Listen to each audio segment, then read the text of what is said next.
নদীর স্রোত যখন প্রবাহিত হয় তখন ওর মধ্যে পড়ে ডুবে যাওয়া, এটাই হচ্ছে স্বাভাবিক।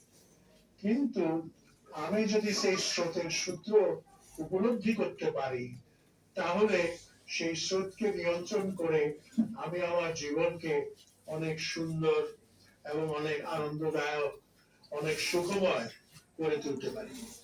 সেই জন্যই আমি বলছিলাম যে ডেভেলপমেন্ট হচ্ছে movement from necessity to the realm of freedom. এখন কথা হচ্ছে, আমরা পদ্মা ব্যারেজ করছি, তো যারা পরিবেশবিদ, বিশেষ করে যারা পরিবেশের মধ্যে স্ট্রং সাস্টেইনেবিলিটিতে বিশ্বাস করে, তারা কিন্তু কোন রকম বাঁধ দেওয়া, ব্যারেজ নির্মাণ করা এর বিরোধী। কারণ এই বাঁধ বা ব্যারেজ প্রকৃতির যে স্বাভাবিক গতি, নদীর যে স্বাভাবিক গতি, পানির যে স্বাভাবিক প্রবাহ, সেই প্রবাহকে বাধাগ্রস্ত করে, এবং বাধাগ্রস্ত করে বলেই নতুন নতুন আরো যেটাকে বলে পরিবেশগত বিপর্যয়, ইকোলজিক্যাল ক্রাইসিস তৈরি হতে পারে। সেই জন্য এখন পৃথিবীতে বাদ দেওয়ার ব্যাপারে অনেক গভীরভাবে চিন্তা ভাবনা করা হয়, এবং সুচিন্তিতভাবে না করলে যে কত বিপদ হতে পারে সেটা বলে শেষ করা যাবে না। আমি ব্যক্তিগতভাবে একজন অর্থনীতির ছাত্র হিসেবে যেটা বিশ্বাস করি, সেটা হচ্ছে স্ট্রং সাস্টেনেবিলিটিতে বিশ্বাস করলে কিছুই করা যাবে না, এবং কোন রকম হস্তক্ষেপ করা যাবে না। এখন লিভ উইথ দি নেচার, এটাই হচ্ছে স্ট্রং সাস্টেনেবিলিটির মূল মন্ত্র। কিন্তু ইকোনমিস্টরা তারা উইক সাস্টেনেবিলিটির পক্ষে। উইক সাস্টেনেবিলিটি হচ্ছে আমাদের পুঁজি চার রকম: physical capital, natural capital, social capital, human capital. এখন প্রশ্ন হচ্ছে, আমরা প্রকৃতিতে হস্তক্ষেপ করতে গিয়ে যদি এই চার ধরনের যে পুঁজি, তার যে সামেশন, তার যে যোগফল, সেটার স্টক যদি ইনট্যাক্ট থাকে, ওই ইনট্যাক্ট থাকা মানে হচ্ছে ফিজিক্যাল ক্যাপিটাল কমে গেল কিন্তু ন্যাচারাল ক্যাপিটাল বাড়লো, অথবা ফিজিক্যাল ক্যাপিটাল বাড়লো, ন্যাচারাল ক্যাপিটাল কিছুটা কমে গেল, আবার হিউম্যান ক্যাপিটাল বেড়ে গেল।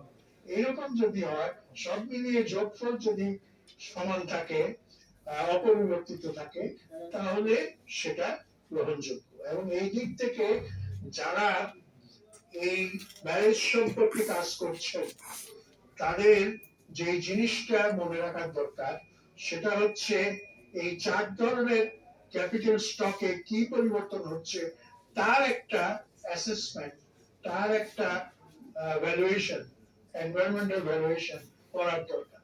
এবং সেটা করতে গিয়ে তাদেরকে আরো কিছু কঠিন এক্সারসাইজ হয়তো করতে হবে। সেটা হচ্ছে যে ভ্যালুইং দি ইনভ্যালুয়েবলস। প্রকৃতির অনেক জিনিস আছে যা ঠিক টাকা দিয়ে মূল্যায়ন করা যায় না, টাকার অঙ্কে মূল্যায়ন করা যায় না। প্রজাপতির পাখায় যে বর্ণাঢ্য যে রঙের মিশ্রণ আছে, সেটাকে আপনি বাজারের টাকা দিয়ে মূল্যায়ন করতে পারবেন না। তেমনি ভাবে একটা ব্যারেজ করতে গেলে তার আশপাশের এমন অনেক সুন্দর জিনিস এখন আছে হয়তো, সেটা হয়তো বিলুপ্ত হয়ে যাবে। তো সেইখানেও আপনার একটা ভ্যালুয়েশন করার দরকার আছে। কারণ শেষ পর্যন্ত আমরা মানুষ যদি প্রকৃতি প্রেমী না হই, তাহলে কিন্তু আমরা সত্যিকারের ভালো মানুষ হব না। এখন প্রশ্ন হচ্ছে, এই ব্যারেজ করার উদ্দেশ্য কি? উদ্দেশ্য হচ্ছে যে আমরা ভারত ফারাক্কায় বাঁধ করার পর থেকে আমরা আমাদের প্রয়োজনীয় পানি পাচ্ছি না, এবং আমরা তাদের সঙ্গে 30 বছরের চুক্তি করেছে, আওয়ামী লীগ সরকার করেছে, কিন্তু সেই অনুযায়ী কিন্তু পানি পাওয়া যায় নাই, এবং সেই চুক্তিতে গ্যারান্টি ক্লজ ছিল না। 77 সালে জিয়াউর রহমান সাহেব যে চুক্তি করেছিলেন, সেই চুক্তিতে গ্যারান্টি ক্লজ ছিল, কিন্তু চুক্তিটা ছিল 5 বছর মেয়াদী, এবং সেই চুক্তি করতে গিয়ে তাকে অনেকগুলো কাজ করতে হয়েছে। একদিকে জনসমাজের পক্ষ থেকে মৌলানা ভাসানীর নেতৃত্বে ফারাক্কা লং মার্চ করতে হয়েছে জনসচেতনতা সৃষ্টি করার জন্য এবং আন্তর্জাতিক আবেদন সৃষ্টি করার জন্য। শুধু তাই নয়, মৌলানা সাহেব যখন লং মার্চ করেন তখন ইন্দিরা গান্ধীর সঙ্গে তার পত্রালাপ হয়েছে এবং ইন্দিরা তাকে চিঠি লিখেছেন, তিনি ইন্দিরাকে চিঠি লিখেছেন এবং এই পত্রালাপের মধ্য দিয়ে ভারতীয় যে অ্যাটিটিউড, যে দৃষ্টিভঙ্গি, তারও কিন্তু প্রতিফলন হয়েছে।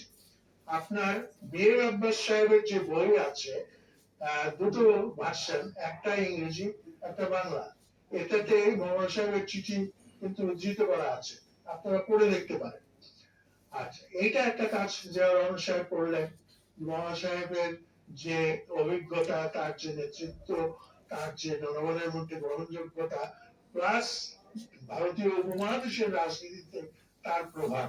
মৌলানা সাহেব যখন কথা বলতেন ইন্দিরা গান্ধীর সঙ্গে, তখন মৌলানা ইন্দিরা গান্ধীকে বলতেন প্রিয়দর্শিনী। প্রিয়দর্শিনী মানে হচ্ছে যে রবীন্দ্রনাথ ঠাকুর যখন ইন্দিরা গান্ধী শান্তিনিকেতনে পড়তে যান, তখন তাকে প্রিয়দর্শিনী নামে অভিহিত করেছিলেন এবং